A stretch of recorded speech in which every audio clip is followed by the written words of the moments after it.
یہ ایک ویڈیو ہے جو سب سے زیادہ دیکھی گئی ہے، 8 ملین لوگوں نے اس کو دیکھا ہے، تو آئیے سنتے ہیں اس کو اور پھر اس کے اوپر بات کرتے ہیں۔ ایک ایسی کشیدگی میں اضافہ جو برسوں میں سب سے خطرناک ہے۔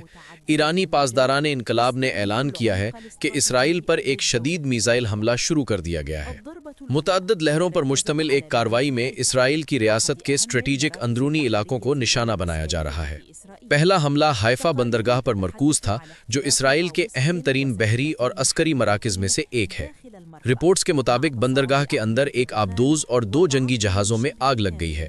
بندرگاہ کے اندر دھوئیں کے بلند ہوتے ستون اور لاجسٹک سرگرمی تقریباً مکمل طور پر معطل ہونے کی اطلاعات ہیں۔ یہ پیش رفت صرف ایک محدود حکمت عملی کی ضرب نہیں سمجھی جا سکتی، بلکہ یہ تصادم کے راستے میں ایک معیاری تبدیلی ہے جو لڑائی کو حساب شدہ جوابی حملوں سے نکال کر بھاری عسکری ڈھانچے کو براہ راست نشانہ بنانے تک لے جا رہی ہے۔ تل ابیب میں فضائی حملے کے سائرن وسیع پیمانے پر بجنے لگے۔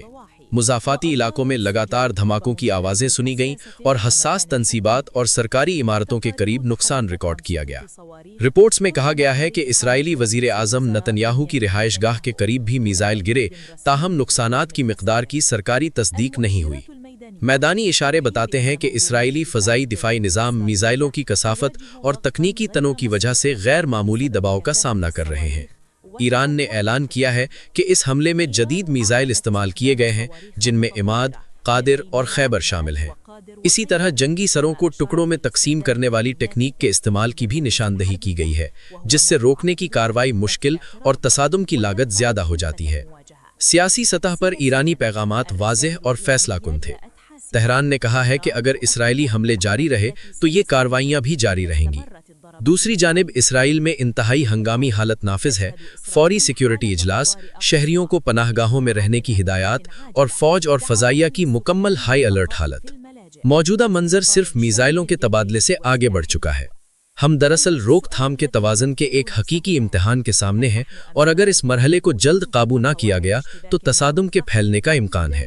اب سوال یہ پیدا ہوتا ہے کہ کیا ہم صرف ایک محدود جواب دیکھ رہے ہیں جو پہلے سے معلوم قواعد کے اندر ہے، یا پھر یہ ایک نئے مرحلے کی شروعات ہے جو پورے خطے کے توازن کو دوبارہ ترتیب دے سکتی ہے۔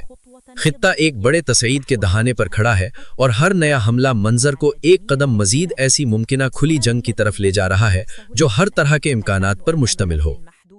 آپ نے پوری بات سنی، تو کچھ کہتے ہیں کہ یہ شیعوں کا اور ان کا جو ہے وہ لڑائی ہے، اور کوئی کہتا ہے کہ یہ مسلمانوں کی لڑائی ہے۔